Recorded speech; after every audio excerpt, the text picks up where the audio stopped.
வணக்கம் அன்பர்களே, உங்களை மீண்டும் சந்திப்பதில் பெருமகிழ்ச்சி அடைகிறேன். இந்த புதிய வருட பிறப்பு என்கிற சித்திரை மாத பலனை பார்க்க போகிறோம். இந்த சித்திரை மாதத்தில் ஸ்பெஷல் அப்படின்னாக்கா சூரியன் உச்சத்தில் வந்து உட்கார்வார்.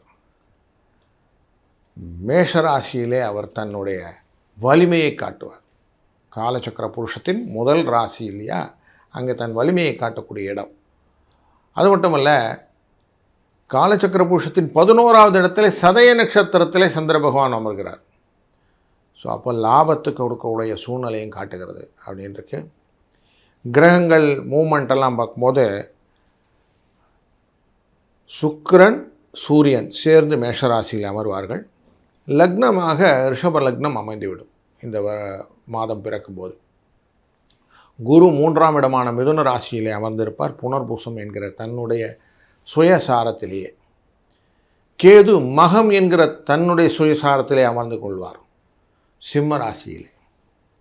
ராகு பகவான் சதயம் என்கிற தன்னுடைய சுயசாரத்திலே அமர்ந்து கொள்கிறார்.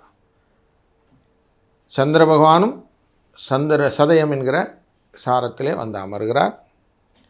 உத்திரட்டாதி என்கிற நட்சத்திரத்தின் கீழே, அந்த சாரத்தின் கீழே சனி பகவான், புதன் மற்றும் செவ்வாய் அமர்ந்து, எல்லாம் ஒரே சனி அப்படின்னு சொல்லுவ மாதிரி மீன ராசியில் இருப்பார்கள். இப்படி ஒரு கூட்டுக்கலவையாக இந்த மாதத்தின் தொடக்கம் இருக்க போகிறது. 19ஆம் தேதி ரிஷப ராசிக்குள்ளே சுக்கிரன் வந்துடுவார். அதுபோல் 30ஆம் தேதி மேஷ ராசிக்குள்ளே புதன் வந்துடுவார். 11ஆம் தேதி மே மாதம் 11ஆம் தேதி மேஷராசிக்குள்ளே செவ்வாய் வருவது தான் முக்கியமான நிகழ்வு. ஏன்னா அங்கே சூரியனும் சுக்கிரனும் சேர்ந்து அமர்ந்து கொள்வார்கள். இது ஒரு ராஜயோகத்தை கொடுக்கக்கூடிய சூழ்நிலையை கொண்டு வரும். அதனால் அதுவும் ரொம்ப முக்கியமான நிகழ்வையும் நம்ம மனசில் வச்சுக்கணும். 14ஆம் தேதி மிதுன ராசிக்கு சுக்கிரன் சென்று விடுகிறார். அதே 14ஆம் தேதி ரிஷப ராசிக்கு புதன் வந்து விடுவார். ஸோ இப்படி எல்லாரும் கலவையாக இருக்கக்கூடிய இந்த சூழ்நிலையில் நமக்கு ஒரு ராசிக்கும் எப்படி பலன் அப்படிங்கிறத பார்க்க போகிறோம். அது டீட்டெயிலாக ஒரு ராசிக்கும் பொது பலனை டீட்டெயிலாக பார்க்க போகிறோம். அதனால் தவறாமல் அவசியம் பாருங்கள். மீனராசி நண்பர்களே, இந்த சித்திரை மாதத்திலே உங்களுடைய நிலைப்பாடு எப்படி இருக்க போகுது அப்படின்னு பார்க்குறோம். நீங்களே ஆக்சுவலி பரபரப்பாக எந்த காரியத்தையும் செய்யக்கூடியதில் சிறந்த பெயர் பெற்றவர்கள். அதுவும் உங்கள் ராசியினுடைய 4ஆம் இடத்துல வேறு குரு பகவான் வருடக்கோளா அமர்ந்திருக்கிற இந்த சூழ்நிலையும், அவர் தொழில் ஸ்தானத்தை பார்த்து கொண்டிருப்பதும் உங்களுக்கு நிறைய விஷயங்களில் உங்களை நிலைநிறுத்தி கொள்ள வேண்டும் அப்படிங்கிற எண்ணத்தில் கரெக்டாக இருக்கிறீங்க. அந்த கேந்திர ஸ்தானத்தை பார்க்கறதுனால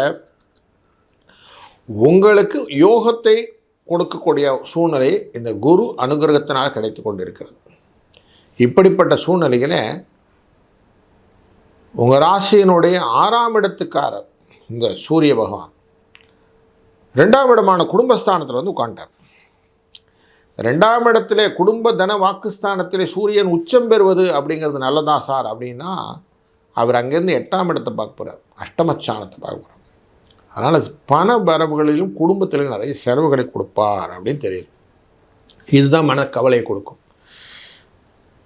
12ஆம் இடத்துல கும்பராசியில் சந்திர பகவான் சதய நட்சத்திர சாரத்தில் உட்காருவார் மாதம் ஆரம்பத்திலே. இது 2 பேரும் சேர்ந்து என்ன செய்கிறாங்கன்னா, அந்த 6ஆம் இடத்தை பார்த்த 12ஆம் இடக்காரர் இந்த சந்திர பகவான்,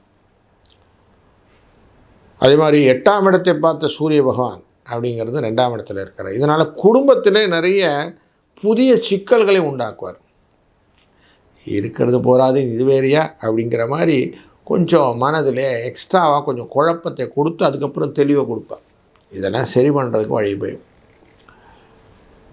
உங்கள் ராசிக்குள்ளே இருந்து சனி பகவான் 7ஆம் இடத்தை பார்த்து கொண்டு இருப்பார். அதனால் பலவிதமான எதிர்பார்க்காதது எதிர்பாருங்கன்ற மாதிரி இருக்க ஒரு சூழ்நிலை உண்டு. ஆஃபீஸ் ரொட்டீனில் நீங்கள் என்ன யோசிச்சு போனீங்களோ அந்த மாதிரி இருக்காதங்க, புதுசாக இருக்கும், உங்கள் சீனே மாறி இருக்கும். ஆனால் கொஞ்சம் கேர்ஃபுல்லாக இருக்கணும். சொந்த தொழில் செய்கிறவங்களுக்கு ஒன்றும் பிரச்சனை இல்லை. ஏன்னா குரு பார்த்துட்ருக்கிறார், கன்ஃபர்மேஷன் நிறையா இருக்குது. அதில் இதையே நம்ம வேலையாக போய் செய்யும்போது சில மாற்றங்களை நீங்கள் எதிர்நோக்கி வேண்டும். லாபஸ்தானத்தில் இருக்கக்கூடிய இந்த சனி பகவான் தான் லாபத்துக்கும் விரயத்துக்குரிய சனி பகவான். அவர் தான் உங்கள் ராசிக்குள்ளே உட்கார்ந்துருக்கிறார். அதனால் என்ன ஆகுதுன்னா, மனதிலே சின்ன சின்ன பயங்களை கொடுத்து கொண்டே இருப்பார். நம்ம சரியாக பண்ணுறோமான்னு ஒரு கேள்வி பின்னாடி ஹண்ட் ஆகிட்டே வந்துட்டுருக்கும்.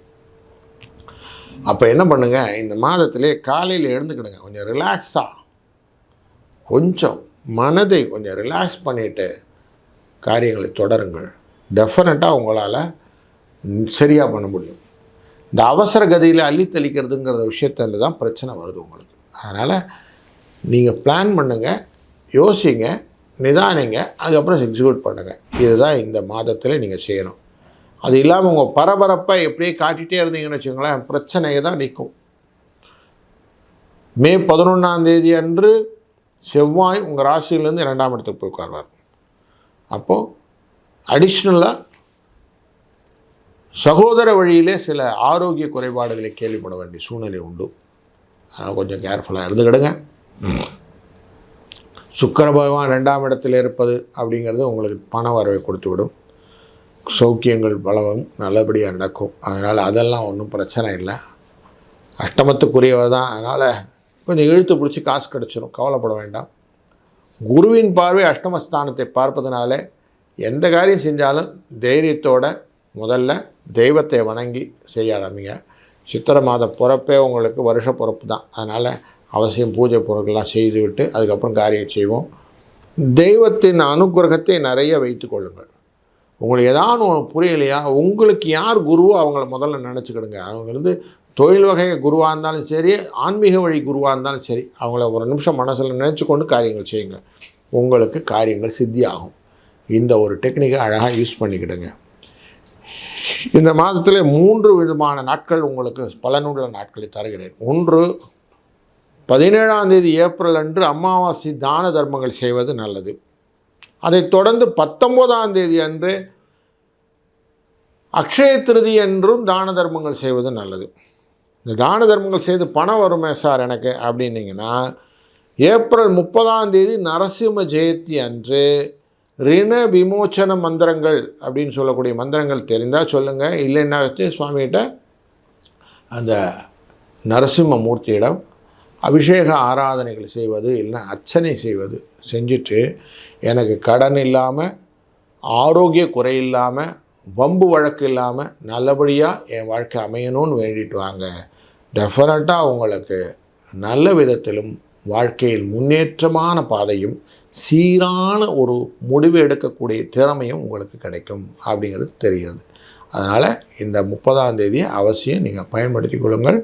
இதனால் வரக்கூடியது உங்களுக்கு தெளிவான சிந்தனை, எந்த விதத்திலும் பண விரயம் வந்தாலும் பணம் வருவதற்கான வாய்ப்புகள், அதுபோல் ஆரோக்கிய குறைபாடிலிருந்து விடுதலை ஆவது போன்ற நல்ல செய்திகளும் உங்களுக்கு ஒருங்கே வர இறைவன் அருள் துணை நிற்கட்டும். நல்லது நடக்கும். நல்லதே நடக்கட்டும். வாழ்க வளத்துடன்.